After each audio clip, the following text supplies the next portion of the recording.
তুমি যদি টাকা না নাও তাহলে টাকাগুলো যাবে কোথায়? আর এই বাসায় আমি আর তুমি ছাড়া আর তো কেউ থাকে না, তাই না? আমার যদি মনে পড়ে আমি তো টাকা কাউকে দেইনি, তাহলে টাকাগুলো গেল কোথায়? টাকা তোর হাত পা নেই, তাই না? তাছাড়া এই বাসায় আমি আর তুমি ছাড়া আর কেউ থাকে না, টাকাগুলো তাহলে যাবে কোথায়? দেখো, তুমি কিন্তু অযথাই আমাকে সন্দেহ করতেছো। তুমি কোথাও না কোথাও খরচ করে চলে আসছো আর এসে আমার উপরে চাপাচ্ছ।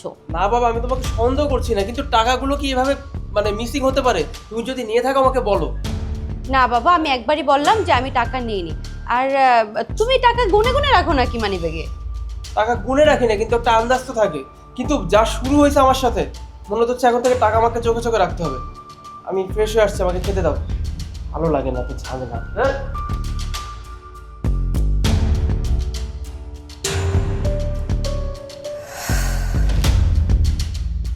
হাই, আমি অফিসে যাচ্ছি।